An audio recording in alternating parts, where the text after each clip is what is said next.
All right, we need to have a serious conversation about Matt and Abby, because guess what? An old clip of theirs has clawed its way back to the surface and is blowing up all over again. We've seen it before, we've talked about it before, but now that it's re-viral, the internet has a fresh wave of reactions. And to make things even juicier, there's a brand new interview where they're opening up about how they've been keeping certain things under wraps. The crazy part? Matt and Abby just can't seem to escape their own content. One of their older videos is making the rounds on social media again, and it's stirring up the same old storm, especially around Matt. If you've somehow never heard of them, Matt and Abby are a married couple with 2 young kids. Over the last couple of years, they've been at the center of some serious controversy. Many people are convinced that a lot of what they post is pure rage bait, the kind of stuff that's designed to rile people up, get them talking, and flood the comments, which of course translates into more views, more virality, and more money. But recently, this is super embarrassing, but I've been sleeping in our walk-in closet for the past month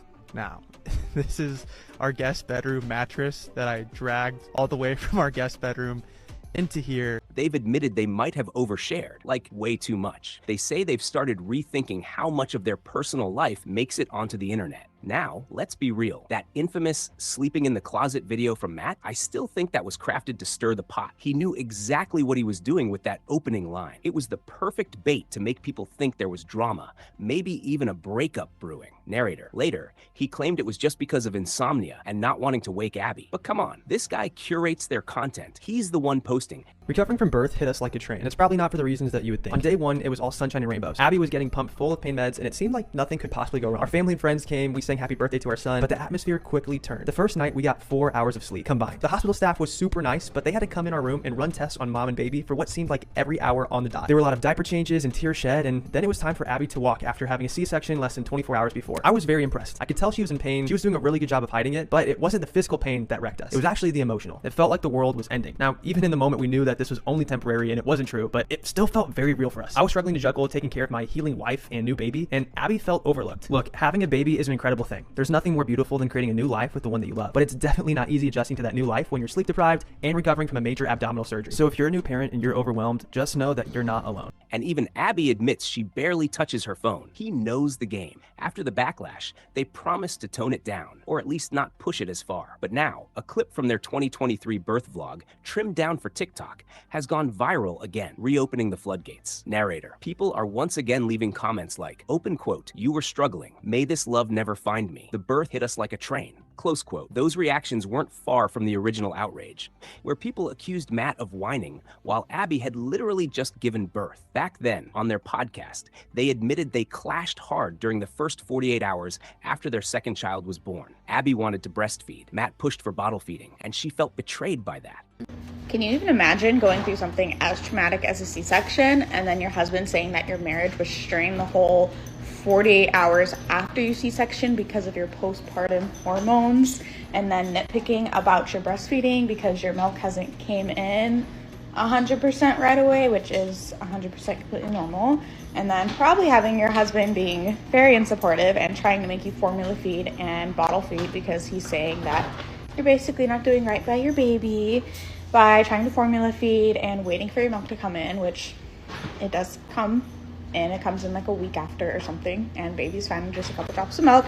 And then can you imagine walking out of the hospital 48 hours after this major surgery, pushing your own baby, not sitting in a wheelchair, and having to carry your own stuff? And then can you imagine coming home to a house full of people that you probably didn't want there when you can't even go to the bathroom fully by yourself, and that you still need help doing just little tiny everyday situations, and you don't want a bunch of people being over there crowding you and your baby? And then can you imagine your husband going on social media and saying that your marriage was strained this whole entire time after you had a C-section? You will never be able to convince me that this man was ready to be a husband or a father. Why did you butt heads? I don't know if it's just a collective man thing, but I do see it as a direct attack. A lot of times, if baby does not latch in the hospital and you give baby a bottle, you give the baby formula, they will refuse to latch. Latching a child is not as easy as everybody thinks it is, especially men. You don't just give a child your boob and they take it immediately. That's not how it works. Not only that, but your baby only needs a few drops of colostrum the first couple days. He doesn't need 6 ounces of breast milk or formula in order to survive. If the hospital staff was worried, they would let you know. Your wife was worried that if you did not latch your baby, that the baby would not latch. All I heard was a lot of I, me, I. Brother, you did not give birth. I think I figured it out. Matt's dream life does not involve Abby. Why else would you act like you hate her so much? Why else would you just go around parading the fact that you're sleeping in a closet? You'd rather sleep in a closet than sleep next to your wife, knowing that she hates it. And then there was the moment Matt said he basically ignored her after the birth, claiming he was dealing with his own version of the baby blues. He felt trapped, like his big goals and dreams had been shoved aside. And yeah, he was mad about it. So, naturally, when this post-birth clip resurfaced, people dusted off their opinions and let them fly all over again. Narrator. You vlogged your first 2 births, right? Yeah. If you have a 3rd baby, would you vlog that one? I haven't actually thought about that. Well, what you were saying to me a couple weeks ago was, hey, whenever that time comes around, we can document, we can do all that, but we should sit on it, not post it, and really think through, like, what are we comfortable sharing? What do we want to keep to ourselves and not share with the world? Because once it's out there, it's out there. Yeah. And I thought that was really wise. Yeah, I was like, we can record in a moment, because here's the thing: these are priceless moments, whether or not like they are become public or not. Like, that's something I probably want to have down the line.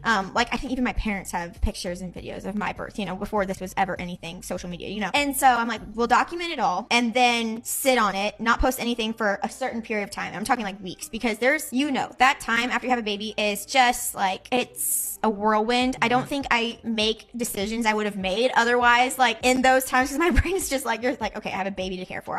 My hormones are crazy. And so yeah, that's basically, I'm just making a longer story out of Matt said, but like sit on that longer, you know, kind of marinate, let it rest, let everything settle, and then decide what we want to make public. That's what we would do differently. These days, they say they regret oversharing. They've started thinking harder about what they post, especially after all the public callouts. In a recent podcast, they even said that if they have another baby, there would be no instant birth vlog. They'd wait, give it time, and decide later if they even wanted to share it.